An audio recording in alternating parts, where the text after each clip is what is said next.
Have you ever wondered what games you should keep or you should lose? Find out here at Purge Reviews. Have you ever wondered what games you should sell or you should use? Find out here at Purge Reviews. Find out on our top 10 list what games you cannot miss. Don't forget to subscribe to Purge Reviews.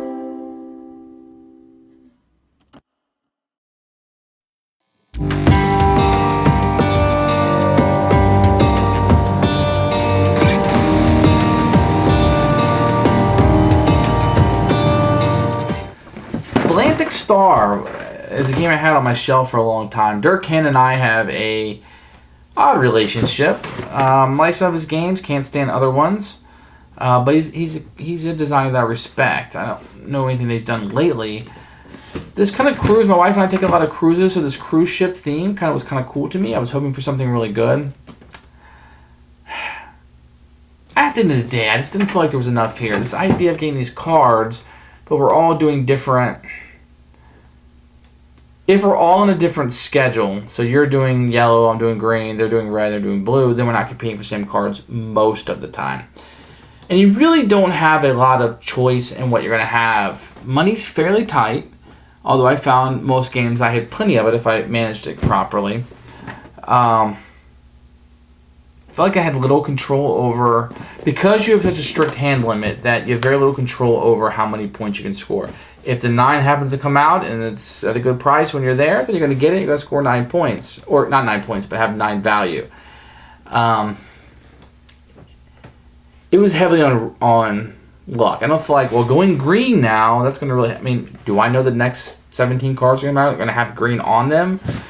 And once you accomplish yellow, which is the shortest one, you're done. You cannot do yellow again. So it was, well, if I did it early, because some yellow cards came out, and I scored 17, but oh my gosh, these go up 45 came out now. Oh, you're getting them because you didn't do yellow and I did randomly? I don't know. It's okay for games to be like that. It's okay. But this one was just so transparent with it that I don't know that I could see the game. The theme is tremendously painted on. I don't know that it was, I didn't feel like I was cruising. I didn't feel like anything at the cruise boats. It's more about you building the paths of the cruise. I think it's much more interesting a game like about being on a cruise boat. It's totally forgettable. The scoring is neat how there's different rows, and if you get 17, you may be the top one now, but if somebody else does the red one at 19, they go ahead of you, which will score them 5 victory points and you only 3. And that's kind of a neat thing. You still have the dummy players. Dirk Hen always has dummy players, it seems like, in his games. So you have the dummy player if you're playing with less than the optimal, which is 5, I believe. So if you're playing with less than the optimal, then you have to worry about the dummy scores. And all they do is help. If you don't at least reach this foothold, you're only going to score so many points. So it's really difficult when you're playing this game to think that you're scoring well or not. It's really difficult to kind of say, I'm doing well. I mean, you really, maybe towards the end you can kind of look at the board, but the game's going to be tight, artificially tight, and it's going to be really hard to figure out if you're doing well or not. So if you're the first one to do red and you got 22 making it up, everybody else is in their 40s. You thought when you did 22, you're doing really well. It's just hard. Or by the play of the cards, they're going to do 17 or 32. Who knows? So I don't know that I like a game where I don't know if I'm doing well or not. So I don't know, do I need to take a big risk here and do something risky?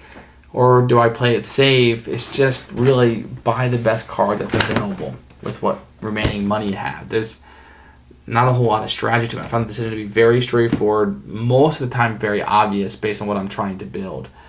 I hope you get lucky. Really, that's all there is to it.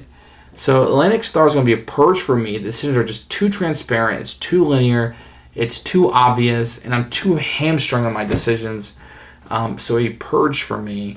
And a rare miss for Queen. I like Queen games. And this is just one. It's aged. It's an older game. So maybe I'm being a little bit unfair. But it's not one I think you should take a chance on. I don't even recommend playing it. Although it's not broken, it's a fine game. If you played it, you may like it. It's just time may have passed it by. The scoring mechanism is probably the most interesting part about it.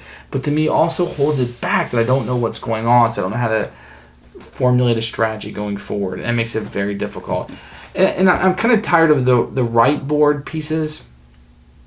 I felt like my pen dries out and I'm looking for this dry erase pen that I don't have. So miss for me. It's a purge.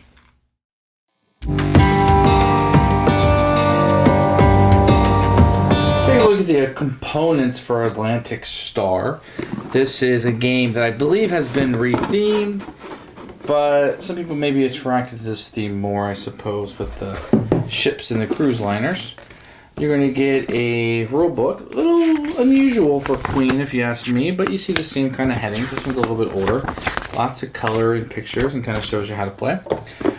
You're going to get, really it's just a card tableau. I mean, it's almost pointless that you have one of these, but it kind of shows you the prices, which is nice.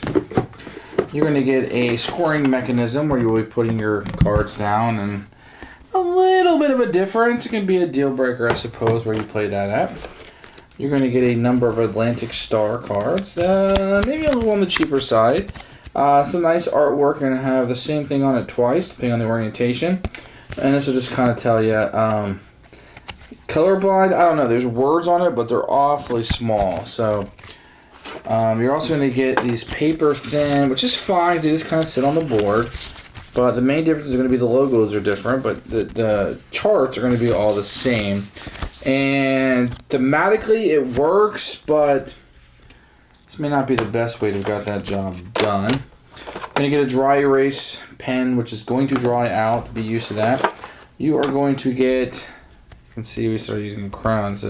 You write on these and then it can come off.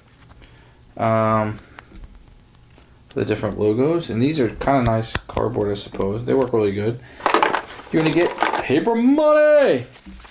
Paper money, everybody's favorite. And then you're going to get a lot of these cards and these ship cards, and they're all pretty much going to look the same.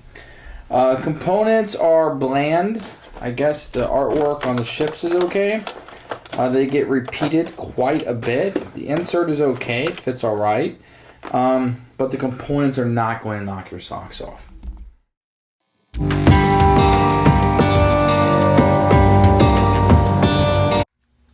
The rules for Atlantic Star are very easy to understand and very easy to learn. Probably 5 to 8, 12 minutes you'll be able to be playing the game. Really, it's just that little wheel where things get cheaper the longer they're on the board, and you're just trying to get the numbers, the victory points on the colors that you're trying to get. Very simple. The scoring is a little hard to wrap my mind around. I understand how it works. It's just when I'm playing the game, I don't know, is this a good score? Is this a bad score? Am I doing right? Should I try to hold out for more? You always want to hold out for the most you can get, but you got to know when to fold it too on some of these. And it's just, there's not enough information to know when to fold it. So it's really an exercise in randomness. But the rulebook itself is good. Queen does a good job with rulebooks.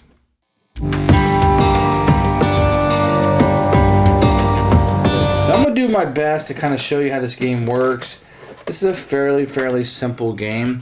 So the way the game is going to start out, you're going to have a number of cards that will be down here. Now the cards are going to work here, and there's an arrow on the board, sorta. When the cards are on, it's a little bit harder to tell what's going on here. But let me try to zoom in on this just a tad so you can kind of see what's going on. So if you want, this card's 3,000, this one's 2,000, this one's 1,000, and this one is free. And what you have here, so we can show you on this, is you're going to have 4 different itineraries, I guess you could say. It's A, B, C yellow, A through D green, A through E. So they get a little bit longer each time. Now if you're able to get all of these cards for each of the letters, you're going to get this bonus right here. But the way the game is going to play is you can take out a loan. I'll show you how that works in a minute. 2, you can pay 2,000 to wipe out these cards and get 4 new ones. So if you don't like these, nothing you want, you can pay 2,000. Money's going to be rather tight in this game though. And then what you can do is you can either take a ship or conduct the voyage. You want to take the free ship? You just take the card. And when you do, these all will go down and a new card comes out. If you want to buy this one, it's $3,000 and a new card comes out. And so that's what you can do in your turn. A lot of turns is going to be you guys picking which card you want to buy and hoping the one you want that comes out. So what are you doing here? Okay, so this has A, B, C of yellow. So let's say you're collecting yellow, which we know is the shortest route. Only has 3 stops. Okay, so I've got a card that has A. Yeah, I know it has B too, but it has A. I have a card that has C and B. So let's put these in order. A, B, C. So if I was to cash this in, I would get 3, 10, 13 points. Does that make sense? Now, when you get that, you will then take that. Oh, that just happened to work out. And you would put a 13 on it, and then it would go up here on the scoring track. Now, let me zoom out so you can see this. Whoop. You can go anywhere you want on the scoring track if you're the first person. Once you place, say, the yellow one, all other yellow ones will be there. So if I got a 13, and then somebody later on gets a 17, I would move down and go, and he would go above me, thus getting the 18 points where I'd only get the 14. So you want to score as high as possible, but if you do really bad early, you want to put it over here maybe, because at the bottom you get victory points, over here you don't. But the higher is worth more over here than over there. So it's kind of a push and pull there. There's a few rules. If you can't, okay, so hand limit's important. So whichever one of these you're going after, so it's always +2. So if I want to do the O's to the yellow one, my hand cannot be larger than 5. If I have 6 cards, I cannot do that. I would have to move on. And there's no way to discard cards. If I had 6 cards, I have to do this one, or this one. If I got the 7 cards, because this is 4 plus 2 is 6, I can no longer do this one either. I'd be stuck doing these 2 and those 2 only. So you can kinda, you gotta play it just right.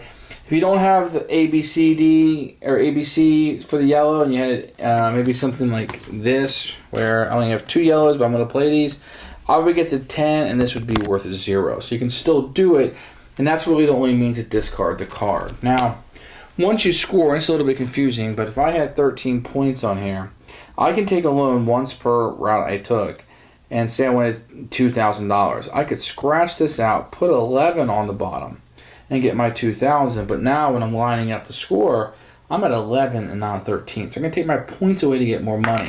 You have to be extremely careful about how you spend this money.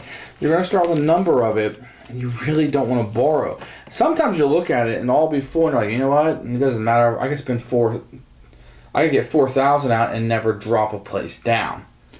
That's feasible, but the guy above you may say, well, now I can do 6 and not drop a place. So you want to be careful about that. But for the most part, you're just getting these cards and hoping that when a C comes out, that it's a high-scoring one and it's right when you need it. So a lot of luck in that. Not a great game by any stretch of the means, but that's how it works. And that's Atlantic Star.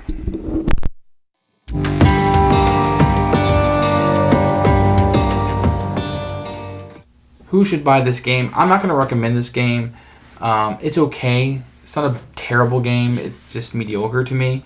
There's a lot of randomness in it, a lot of luck. It's hard to know where I'm at. I think it's going to frustrate somebody. If somebody is going to play this, I'm going to lean it towards lighter gamers and newer gamers, although I think this is not a gateway game at all. I think the scoring is going to be a little bit hard for people. The game itself is easy to play, but I think knowing how it's going to score now. There's a lot of randomness into it. There's a lot of luck in it for me, so that would skew it towards lighter gamers or gateway gamers or somebody who just happens to like luck. But I'm going to tell you, definitely try this one out. Time may have passed it by. Try it before you play. If you just absolutely have to have it, so be it. But I'm going to leave it at that and say Purge. It just did not bring enough good, non-obvious decisions to me. So Atlantic Star is a Purge.